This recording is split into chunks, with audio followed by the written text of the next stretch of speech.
এই সংস্কার বলেছিল বিচার হবে আওয়ামী লীগের, তারা আইবি রহমানকে মুক্তি দিয়েছে।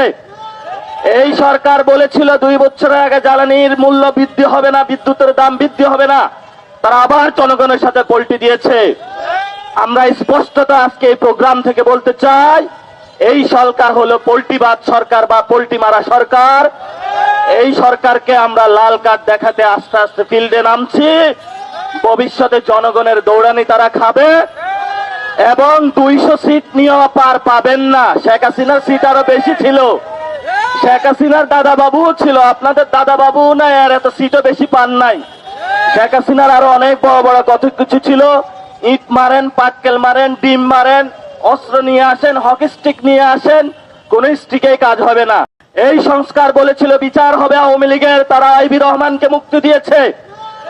এই সরকার বলেছিল 2 বছর আগে জ্বালানির মূল্য বৃদ্ধি হবে না, বিদ্যুতের দাম বৃদ্ধি হবে না, তারা আবার জনগণের সাথে পল্টি দিয়েছে। আমরা স্পষ্টতা আজকে এই প্রোগ্রাম থেকে বলতে চাই, এই সরকার হলো পল্টিবাদ সরকার বা পল্টি মারা সরকার। এই সরকারকে আমরা লাল কার্ড দেখাতে আস্তে আস্তে ফিল্ডে নামছি। ভবিষ্যতে জনগণের দৌড়ানি তারা খাবে এবং 200 সিট নিয়েও পার পাবেন না। শেখ হাসিনার সিট আরো বেশি ছিল, শেখ হাসিনার দাদা বাবু ছিল, আপনাদের দাদা বাবু নাই আর এত সিটও বেশি পান নাই। শেখ হাসিনার আরো অনেক বড় বড় কত কিছু ছিল, ইট মারেন, পাটকেল মারেন, ডিম মারেন, অস্ত্র নিয়ে আসেন, হকি স্টিক নিয়ে আসেন, কোন স্টিকেই কাজ হবে না।